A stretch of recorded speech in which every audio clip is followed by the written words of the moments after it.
standards. It's to build a war pretext incident, and I think what is very serious here is that if any kind of military action directed against Iran will immediately lead to escalation. Namely, at the moment we have three distinct war theaters in the Middle East.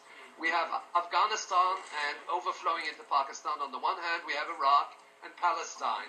Now, the moment there is any kind of military action, punitive action directed against Iran, that whole region will flare up from the eastern Mediterranean right to the Chinese border.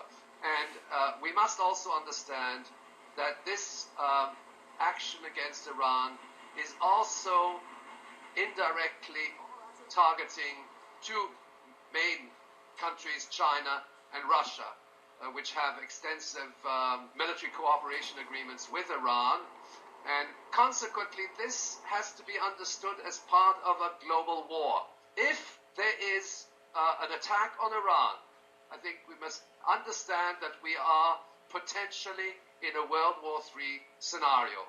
That whole region flares up, and if other countries intervene, such as China or Russia, even in a passive way, we are in a World War III scenario.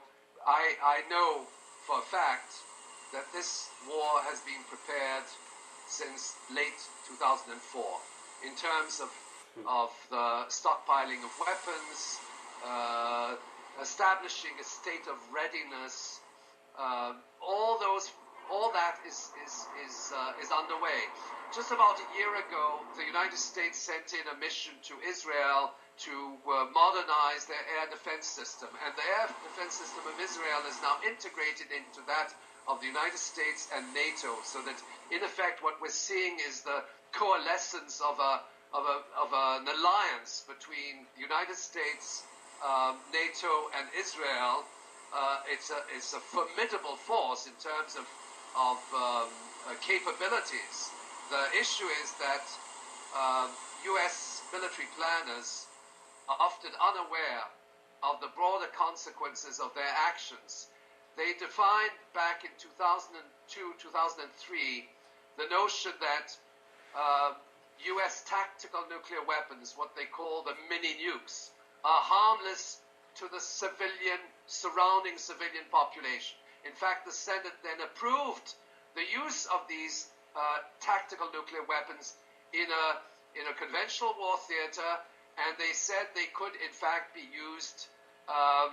They could be used on a preemptive basis against Iran and even against other countries. So that what the nuclear doctrine is telling us is that we can actually use these nuclear weapons as humanitarian bombs, because civilians won't be affected. The only thing we're going to do is to go after the bunkers it's a bunker buster technology, and so that it's an extremely dangerous crossroads in which we are today. The United States has launched a military adventure at the global level with its NATO allies, and those who decide on these military actions believe their own propaganda. They actually believe that they're going to make the world safer by waging a nuclear attack on Iran, and they also believe they may also believe that Iran is a threat, and so that the whole propaganda ploy, which is presented in the Western media, has got completely out of whack. It's a propaganda ploy which justifies actions which could be devastating.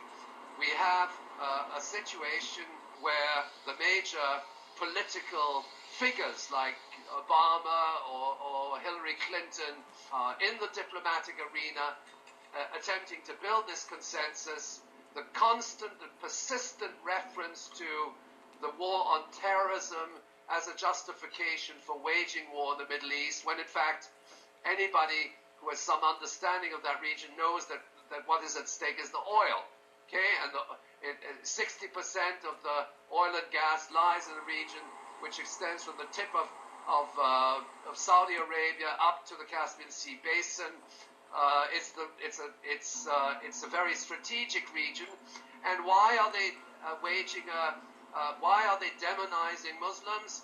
It's very simple. They're demonizing Muslims because the oil happens to be in Muslim lands.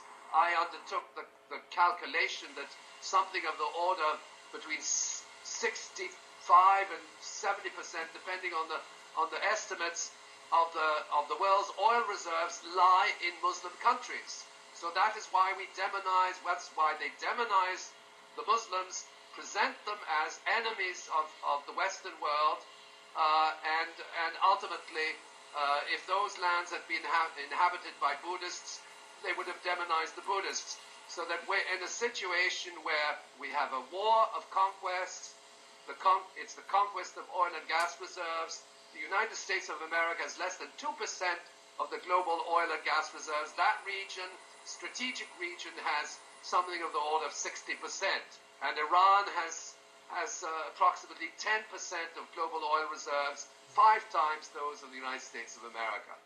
And it's very clearly indicated in national security documents that the objective of these wars, ultimately, that's not something they'll say in public, but the objective is ultimately to gain strategic control over oil and gas reserves, and also to exclude any kind of competing powers in the region, which include China and Russia, which of course are countries which have important interests in the region.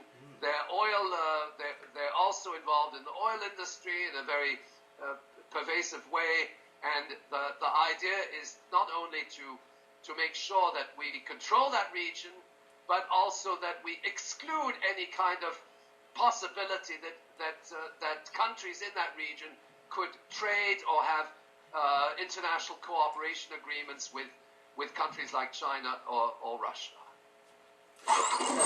And the guy said that Russia and China, they got interest in there, so they're not gonna let America fuck around, man. You know? So, you know, with that, this is the Annals of Truth. We like to say shalom to the brothers, man. You know? Yahweh Bashem Yahushua willing, we'll catch you next week, man. Shalom.